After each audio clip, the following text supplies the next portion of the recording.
7। तब यहोवा ने मूसा से कहा, सुन, मैं तुझे फिरौन के लिए परमेश्वर सा ठहराता हूँ, और तेरा भाई हारून तेरा नबी ठहरेगा। जो जो आज्ञा मैं तुझे दूं वही तू कहना, और हारून उसे फिरौन से कहेगा, जिससे वह इस्राएलियों को अपने देश से निकल जाने दे। और मैं फिरौन के मन को कठोर कर दूंगा, और अपने चिन्ह और चमत्कार मिस्र देश में बहुत से दिखाऊंगा। तो भी फिरौन तुम्हारी न सुनेगा, और मैं मिस्र देश पर अपना हाथ बढ़ाकर मिस्रियों को भारी दंड देकर अपनी सेना अर्थात अपनी इस्राएली प्रजा को मिस्र देश से निकाल लूंगा। और जब मैं मिस्र पर हाथ बढ़ाकर इस्राएलियों को उनके बीच से निकाल दूंगा, तब मिस्री जान लेंगे कि मैं यहोवा हूँ। तब मूसा और हारून ने यहोवा की आज्ञा के अनुसार ही किया। और जब मूसा और हारून फिरौन से बात करने लगे, तब मूसा तो 80 वर्ष का और हारून 83 वर्ष का था। फिर यहोवा ने मूसा और हारून से इस प्रकार कहा कि जब फिरौन तुमसे कहे कि अपने प्रमाण का कोई चमत्कार दिखाओ, तब तू हारून से कहना कि अपनी लाठी को लेकर फिरौन के सामने डाल दे कि वह अजगर बन जाए। तब मूसा और हारून ने फिरौन के पास जाकर यहोवा की आज्ञा के अनुसार किया। और जब हारून ने अपनी लाठी को फिरौन और उसके कर्मचारियों के सामने डाल दिया, तब वह अजगर बन गया। तब फिरौन ने पंडितों और टोना करने वालों को बुलवाया, और मिस्र के जादूगरों ने आकर अपने अपने मंत्र तंत्र से वैसा ही किया। उन्होंने भी अपनी अपनी लाठी को डाल दिया, और वे भी अजगर बन गए। पर हारून की लाठी उनकी लाठियों को निगल गई। परंतु फिरौन का मन और हठीला हो गया, और यहोवा के वचन के अनुसार उसने मूसा और हारून की बातों को नहीं माना। तब यहोवा ने मूसा से कहा, फिरौन का मन कठोर हो गया है, और वह प्रजा को जाने नहीं देता।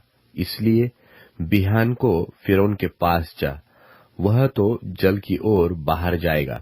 और जो लाठी सर्प बन गई थी, उसको हाथ में लिए हुए नील नदी के तट पर उससे भेंट करने के लिए खड़ा रहना, और उससे इस प्रकार कहना कि इब्रियों के परमेश्वर यहोवा ने मुझे यह कहने के लिए तेरे पास भेजा है कि मेरी प्रजा के लोगों को जाने दे, कि जिससे वे जंगल में मेरी उपासना करें। और अब तक तूने मेरा कहना नहीं माना। यहोवा यो कहता है, इससे तू जान लेगा कि मैं ही परमेश्वर हूँ। देख, मैं अपने हाथ की लाठी को नील नदी के जल पर मारूंगा, और जल लोहू बन जाएगा, और जो मछलियां नील नदी में है वे मर जाएगी, और नील नदी बसाने लगेगी, और नदी का पानी पीने के लिए मिस्रियों का जी न चाहेगा। फिर यहोवा ने मूसा से कहा, हारून से कह कि अपनी लाठी लेकर मिस्र देश में जितना जल है, अर्थात उनकी नदियां, नहरें, झीलें, पोखरे, सबके ऊपर अपना हाथ बढ़ा कि उनका जल लोहू बन जाए, और सारे मिस्र देश में काठ और पत्थर दोनों भांति के जल पात्रों में लोहू ही लोहू हो जाएगा।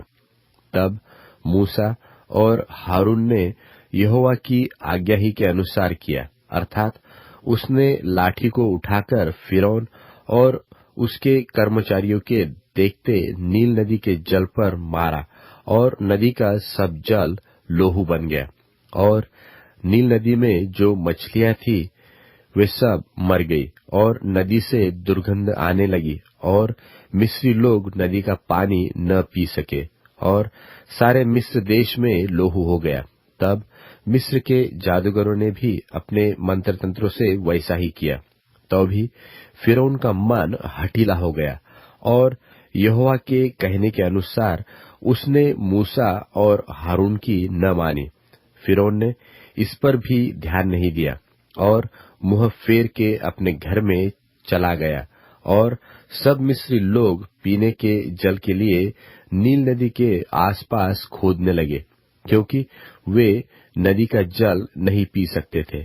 और जब यहोवा ने नील नदी को मारा था, तब से 7 दिन हो चुके थे।